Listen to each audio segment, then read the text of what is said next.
మీకు ఒక top secret చెప్తాను, జాగ్రత్తగా వినండి. షాప్ లో దొరికే మిల్క్ షేక్ గాని మీరు ఒక్కసారి గాని తాగితే టేస్ట్ రుచి అరే రెండు ఒకటే కదరా. అదే మిల్క్ షేక్ లో ఉండే థిక్నెస్ ఉంటది మామ. షేక్ నిండా కాజు హార్లిక్స్ అబ్బా దంచి కొడతారు, ఒక్కసారి తాగండి. అడ్రస్ పెట్టరా అంటావా? మన కలెక్టర్ ఆఫీస్ జిల్లా పరిషత్ రోడ్డు దగ్గర శ్రీ విఎల్జి అనే జ్యూస్ సెంటర్ ఉంటది మామ.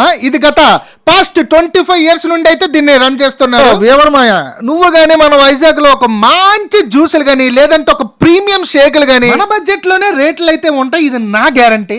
బాబాయ్ వైజాగ్ లో ఎన్నో జ్యూసులు ఎన్నో షేకులు తాగుంటాం మావా, కానీ ఈ షాప్ లో మీరు వచ్చి ఒక్కసారి ఇక్కడ దొరికే థిక్ షేకులు తాగండి మావా. మొత్తం కాజు ఆర్డర్ ఇచ్చే థిక్ షేక్స్ మీద హార్లిక్స్ స్ప్రెడ్ చేసి ఇస్తున్నారండి. నువ్వు ఎక్కడెక్కడో కానీ తాగుంటాం మావా షేకులు, కానీ ఇక్కడ ఒక్కసారి వచ్చి తాగు మావా. అబ్బా వైజాగ్ లో ఎలాంటి థిక్ షేక్ నేను ఇప్పటికొచ్చి తాగలేదు మావా. నా షేక్ నిండా మొత్తం కాజు హార్లిక్స్ వేసి తిప్పి కొట్టారండి. టేస్ట్ అయితే తాగే కొద్ది ఇంకా తాగాలనిపిస్తుంది మావా.